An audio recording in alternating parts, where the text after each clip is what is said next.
In April of 2024, we flew to Honolulu and checked into what would become one of my favorite hotels ever, the White Sands Waikiki.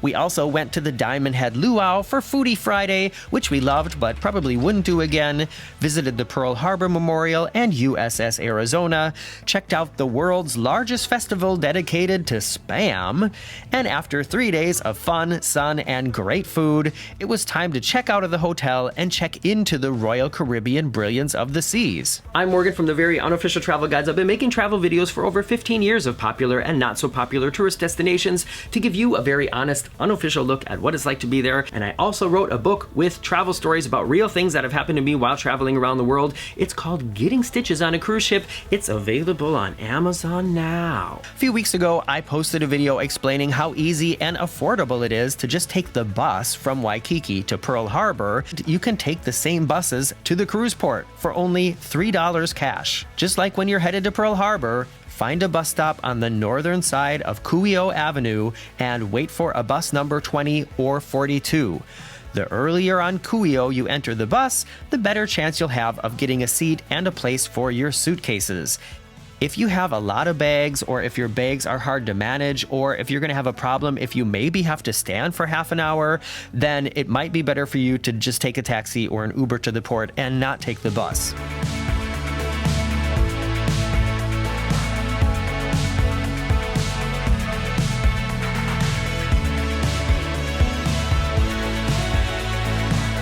And here we are. It only took us about 35 minutes from downtown Waikiki to get here, and now we have a little bit of a walk across the street and through all this to get actually to the ship or to the port, and we saved like $35 by doing this. If you want to take a look around, this is the vibe of the area here.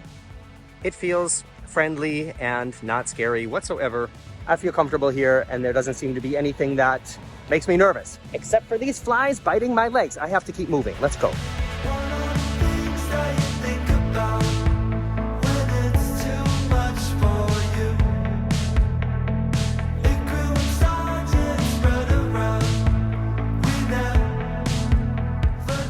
Well, then look at this. They send out a black cock to greet us.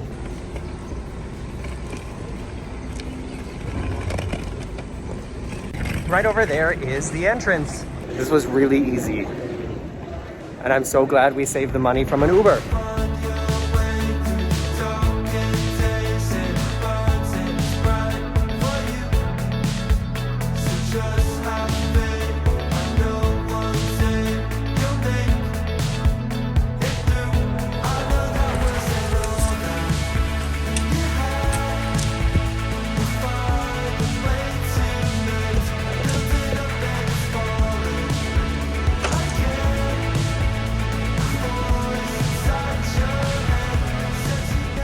Found our cabin, and there's all these bags here. None of them are ours. And I can actually almost see the bus stop from our balcony. Take a look, it's right here behind this like grassy area right over there. That's where we came from.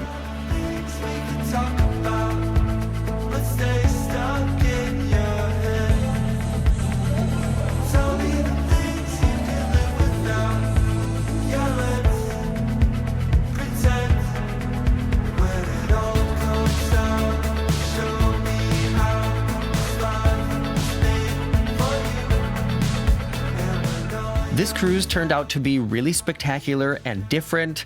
One of the things that was different was our delayed sailaway. I'm not sure I've ever been on a cruise where the sailaway pool party and the evening show happened while the ship was still docked. I think they had some problems in the port, so I don't know what was going on. It wasn't planned, but it was just interesting to go out on deck at night after the show and still be at the pier.